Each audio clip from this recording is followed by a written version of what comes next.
Cauldron of Everything, a legacy spell named after them. Lover of a demon lord and mother to a god. She's been an evil world-twisting monarch, an adventurer of high renown with the great company of 7, and one half of the most on-again, off-again power couples since Ross and Rachel. Throughout D&D's history, Tasha has been a pivotal character, both center stage and behind the scenes. So let's take a look at one of D&D's most famous spellcasters, and why they deserve the title of Witch Queen. Tasha was actually an alias used by the wizard Iggwilv, originally from Orth in Gygax's Greyhawk setting, and we will get into why that is later on, but for now, Iggwilv is Tasha and Tasha is Iggwilv. Iggwilv was created by Gygax himself, inspired by the villain Louhi in the Kalevala, a Finnish folklore book which also inspired Tolkien. We'll kick off this story by unveiling one of the most OP origin stories I think I've ever come across. Iggwilv is a human wizard born on Orth who is adopted by Baba Yaga. Baba Yaga. Baba Yaga, the witch. That's right, the mother of all witches, owner of the dancing hut, the thing that steals little children in the night. Baba Yaga adopted our dear Iggwilv and gave her the name Natasha the Dark, for her hair. She raised Natasha to be a powerful spellcaster, encouraging her innate abilities, showed her spells no mortal had seen in centuries, taught her to craft her own spells, and even the art of plane hopping so she could better study beyond her realm. Not much happened while Baba Yaga was raising Tasha besides the addition of her adopted sister Elena. I will go into family details and friends later, or in a later section, so you're not missing out. When Tasha felt powerful enough to go out on her own, she left Baba Yaga's hut and set out to become an adventurer. Her first foray was under the name Hura. She travelled to the city of Lapala in the state of Ket. There she plundered Daud's vault, stealing a great artifact known as Daud's Wondrous Lanthorn, which is Old English for lantern. She hid this away with her other hard-won possessions. More on these later. After she dabbled in further adventuring in spellcraft, this was the period when she created Tasha's hideous laughter, by the way. She heard of the great wizard Zybilna, or Raggern. It's an incredibly difficult name to pronounce, so going forward, let's just say Zagig. Zagig, by all accounts, was an incredibly talented wizard, but also a little mad. He would modify spells in ways that rivaled the wild magic table just to see what they would do. Tasha joined Zagig as his apprentice, and during this time she joined the adventuring party led by the master wizard called the Company of 7. This party, like all other D&D icons early, was inspired by Gary Gygax's own home D&D game. Many of the members of the Company of 7 were players such as Don Kay, who played Merlin, or Zagig, who was Gygax himself. If you flip Zagig Ygern's name, it comes out like Ernest Gary Gygax. It's just a little thing he did for fun. The party don't really have much credits for massive adventures or events besides trapping the Demon Lord Prince of Deception, Frazz'urbluu, though the individual members did go on to be quite successful on their own. Tasha secretly spoke to Fraz when she could, learning as much of the Abyss, Demon Lords, and ways to eke power from beyond as possible. This piqued an interest in her for the realms beyond the material plane. With her newfound interest in the beyond, she stole Zagig's tomes, including the Tome of Zyx, and left the Company of 7, Zagig and the free city of Greyhawk behind. Using the information she got from Fraz, she travelled to the Yatil Mountains, where, at the base of the mountain, which is now named Iggwilv's Horn, she came across the caverns of Socanth, or something like that. To most, Socanth was best known as an Iridian wizard who took on the forces of evil, foiling the plans of the demon lords Orcus, Graz'zt, and Tharizdun. But in actual fact, Socanth was the half-fiend son of Fraz and only foiled those who would compete with his father for power in the Abyss. Using the Tome of Zyx, which Zagig had been keeping his abyssal knowledge in, she bound Socanth to her, enslaving him for generations. It was here in these caverns, where she would amass her hoard, spoils, and experiments. These are the caverns from the 1982 adventure module, The Lost Caverns of Socanth. At this point, Tasha took a little trip, changing her name again, and began writing her most famed artifact, Iggwilv's Demonomicon. She used Zagig's Tome of Zyx as a basis for this, and information she pulled from the demons she summoned. It was now that she travelled to the Abyss and bound none other than the Dark Lord, or Dark Prince, Demon Lord, Shadow King of the Triple Realm, Graz'zt. And so the era of Iggwilv the Witch Queen and Graz'zt the Demon Lord began. For around 20 years, with forays in and out of the Abyss, Iggwilv managed to convince Graz'zt to aid her in her quest for power, and basically meld a nation in her own image. They had some children, most notable of whom being Iggwilv, but again, we'll get to family shortly. Graz'zt gifted Iggwilv a very powerful magical cloak. It was made from the tortured hide of a pit fiend called Fiend's Embrace. This gifting was caught in such a beautiful illustration by Wayne Reynolds, which adorned the cover of the Dungeon magazine. Iggwilv set her sights on an area of Greyhawk called the Perrinland, which is a large region in the northwest near Lake Quag. She raised an army made of fiends or demons, undead, and some converted or tainted commoners. It took her less than a year to conquer the region and ruled with a firm, otherworldly grip, thanks to her binding demons and having them do her bidding. For 10 years, she held her throne, and the first fraying of her rule came from beneath her namesake mountain. See, when she summoned her army to Greyhawk, she used the caverns of Socanth to house her rift to the abyss, but over the years it became unstable and grew at an alarming rate. Graz'zt suggested that she bind Socanth as a seal to hold the rift, but Socanth fought back against her master, or his master. Iggwilv and Socanth fought, and while distracted, Graz'zt attacked her. She managed to slay both Socanth and Graz'zt's material form, sending them unbound back to the abyss. She was injured so badly and had to use so much power she could no longer bind her other subordinates. The people of the Perrinlands then formed an uprising and she disappeared. Iggwilv was unheard of for years until she hatched plans to regain her throne. All attempts were thwarted by agents of the Circle of Eight. The Circle of Eight being another Greyhawk band of adventurers who were made of the founding storytellers of D&D. These interactions were the events of the Adventures of the Lost Caverns of Socanth and the Expedition to the Ruins of Greyhawk. Between these events, Graz'zt actually captured Iggwilv and held her prisoner in the Abyss. I use prisoner here very loosely, as she was never really confined to a cell. She had her own area to experiment in, making new arcane means or create new items. She was even known to leave the plane entirely.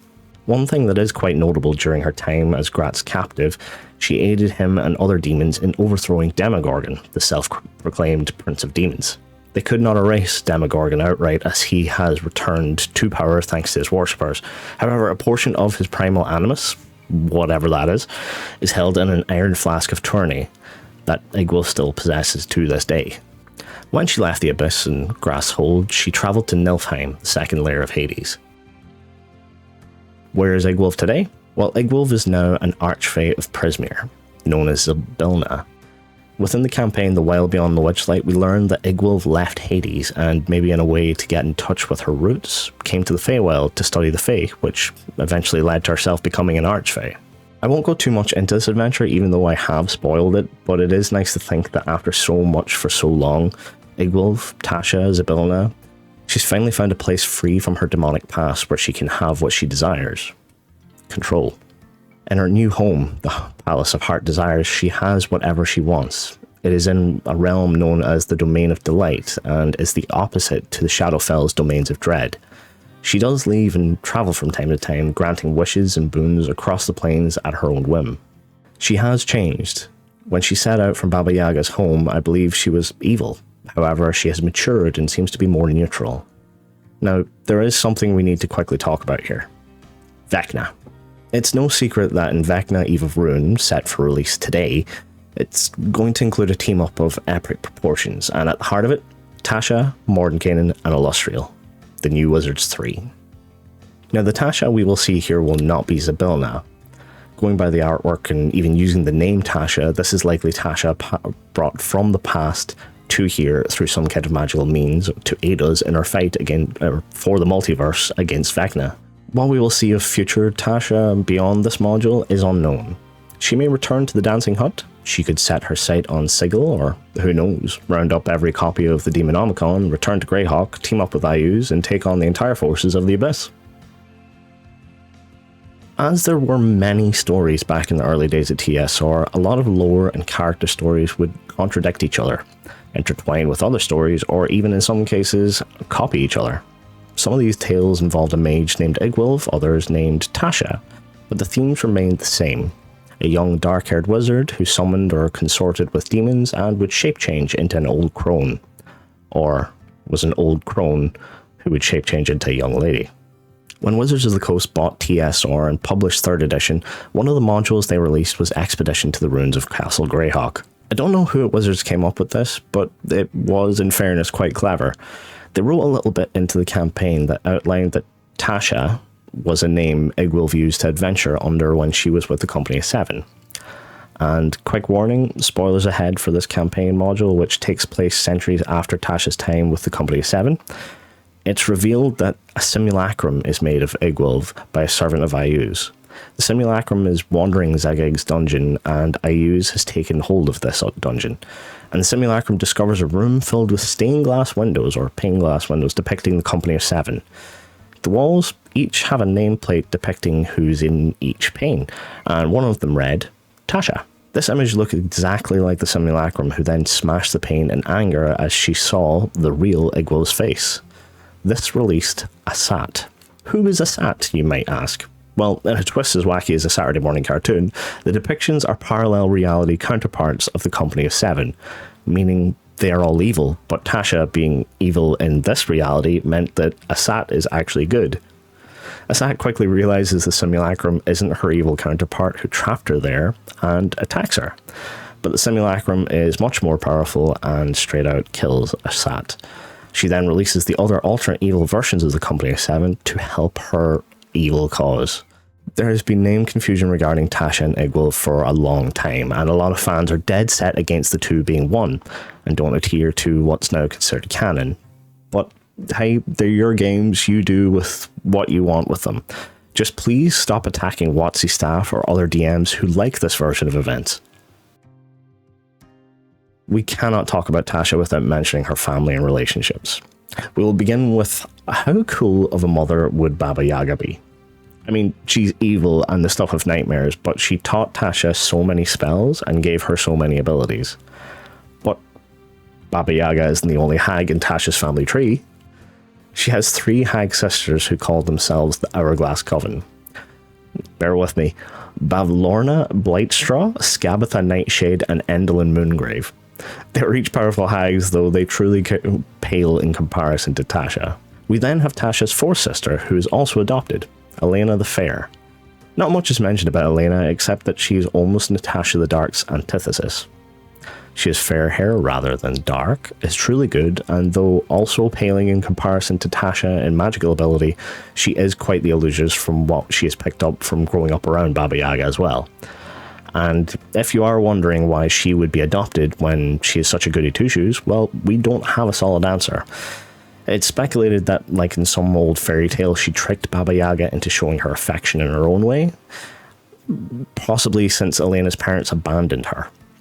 Elena acted as a servant for much of her youth, and it's noted that the majority of the hut's inhabitants, for being evil, hated Elena, except for Vladimir the giant house cat. Though none of the hut's inhabitants dare harm her. There's been no mention of Elena since 1984, so who knows what may have happened to her, or if she still travels with the Dancing Hut. I mentioned Ayuz earlier, Iggwilv and Graz'zt's son. Ayuz is in fact a demigod, and has quite the storied history all on his own, from going toe-to-toe with Vecna more than a few times, which you can check out in my Vecna video here. To ruling a large region of Greyhawk after overthrowing his mother. If you want a villain in your Greyhawk campaign, you could do worse than using Ayuz. Drelsna is, as far as we know, Iggwilv's eldest daughter. She was born while Iggwilv was Queen of the Pernlands, and though this was when Graz'zt was bound to Iggwilv, he's not Drelsna's father. Drelsna has likely departed this mortal coil, slain by adventurers as she guarded the caverns of Sokath, and her mother's precious hoard.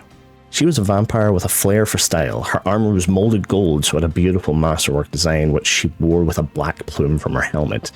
That complemented her long black hair, and she also wielded a bastard sword named Heretic. Iggwilv and Graz'zt have other children, though this is only mentioned in passing, and they're not actually recorded anywhere. And speaking of Graz'zt, their relationship is truly toxic. They've fought, bound one another to their will, killed their material form, banished to alternate planes, yet they keep no secrets from each other, have protected one another, killed out of jealousy and desire for each other.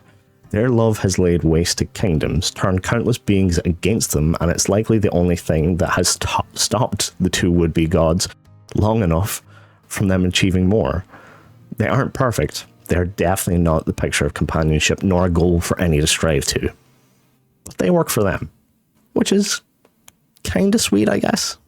As for friends, well, Tasha has frenemies, enemies, and colleagues. She has had countless bounties for her head set by demons who believe her too strong and know too much of their ways from documenting the Demonomicon. She and Mordenkainen keep contact despite their past of instances of trying to kill one another. These days they settle their qualms with wizards' chess, which Tasha always seems to win. As Zybilna, she is patron to at least 2 warlocks that we know of, sharing her power with them. She does have a familiar as well, who is stuck with her for, from what I can find out at least, her first venture into this abyss centuries and centuries ago. It's a little quasit named Iggwilv.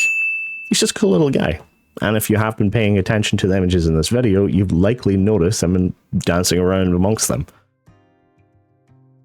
This needs an entry of its own. The Demonomicon is such a mainstay of D&D, almost every campaign that will run afoul of demons will involve it in some shape or another. What type of demons exist, the names of certain demons, how to kill, summon or bind demons, how they came to be, and what levels of the abyss they call home.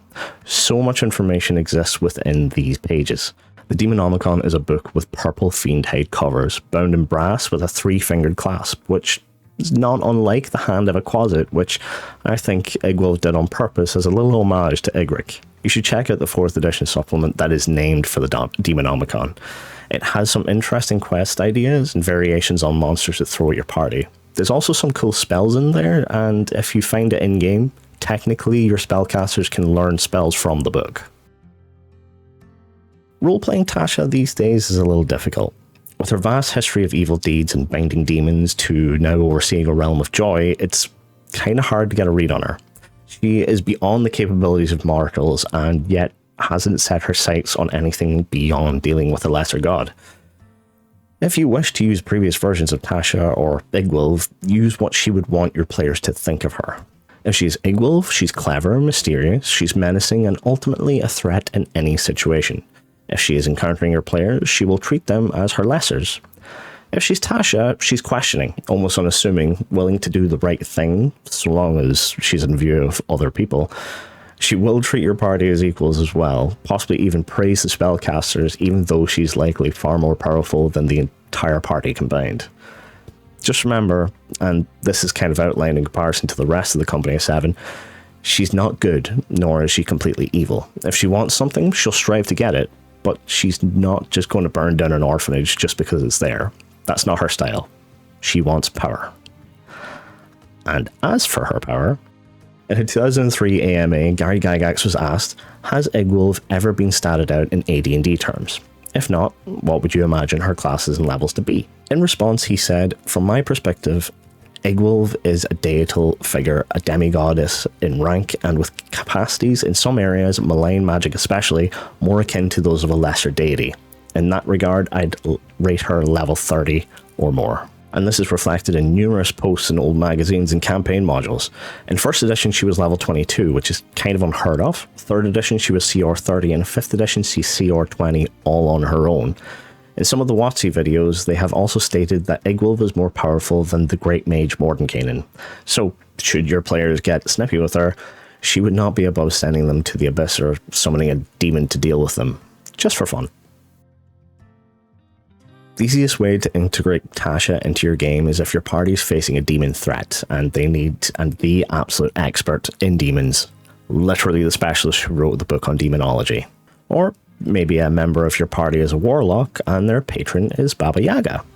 Well, they could possibly facilitate a meeting to discuss some world-ending demon incursion topics. Or, what if you must defend Iggwilv? This is a full-on campaign idea for you. Well Beyond the Witchlight has Zybilna in it, and now more refined at one with their emotions accepting of the world, Iggwilv. Well, what if your party caught wind that a group of demons seeks to kill Iggwilv as she's penned the Demonomicon, which holds so many of their names, weaknesses, and secrets? Or what if devils wish to kidnap her to extract that information from her as such an expert in the field, and then use it against those demons? And let's not forget, in Tasha's Cauldron of Everything, they outline rules in which to have a party or group patron, and who's to stop you from making Tasha your patron? On to the tidbits, starting with Snickersnack. Snickersnack, if you didn't know, is Zybilna's magic sword. It's sentient and honestly loves to kill dragons, so do with that what you will. This is possibly the most famous tidbit of info surrounding Tasha. I alluded to it earlier a little bit. She was named after a young fan who wrote to Gygax, in crayon no less, and asked for a spell relating to laughter. He named the spell after that fan, Natasha. Just to reiterate something I mentioned in an earlier chapter of this video, but Asat being the alternate reality version of Tasha and being good in a party of evil characters is hilarious to me. Like, who came up with that? Some people often look at Tasha and think she looks very cool. I will highlight Ginny D's amazing cosplay here, for example, but if you are wondering what markings she has on her face, they aren't runes or anything like that. Her lips are just how she likes her lips, but this on her cheek, that is a chicken foot, in homage to Baba Yaga and the dancing hut where Natasha the Dark was raised. At the mention of Tasha's or Iggwilv's looks, this is just how we perceive her. As Tasha's been around for centuries, it's hinted in her Cauldron of Everything that she has a true form that is aged beyond recognition and covered in scars, yet all we see is this illusion of her in her prime. Back to Baba Yaga, if you follow the Acquisitions Incorporated or Dice Camera action canon for your games, this would mean that Tasha and Strix are actually adopted sisters. In Tasha's Cauldron of Everything, there's an image with a chalkboard that has harnessing abyssal power scrawled across it. This could be considered a reference to the Doom games, where the Union Aerospace Corporation are trying to harness Argent or abyssal energy. With that last little tidbit, you probably think that's a bit of a stretch, don't you? More of a coincidence than hard fact. Well, what if I told you there's actually interviews with the original Doom staff who worked with John Carmack and John Romero and played in John Carmack's D&D game, where John Romero specifically tried to harness the power of the Demonomicon? I'm telling you now, Iggwilv has in a way inspired Doom. The last little tidbit is that the Lost Caverns of Sokanth is actually being remastered for 5th edition in the upcoming July release of Quests from the Infinite Staircase. So if you wish to add some Iggwilv flair to your game, grab it from your local game store. Or, for 15% off, you can grab it from my local game store online at Tag Toys and Gaming. They do wargaming, board games, trading cards, even action figures. They have a range of something for every niche hobbyist. So get 15% off your first order with free shipping on orders over €50. Folks, thank you for watching. I can't wait to check out Vecna Eve of Ruin to see what Tasha and Illustrial Silverhand get up to. I have a video on Illustrial's sister Laeral if you want to check it out here, or maybe check out my Vecna video to see how IU's gone on up against Vecna. I'll fight. Thanks for watching, and I'll see you folks in the next video. Take care. Baba Yaga.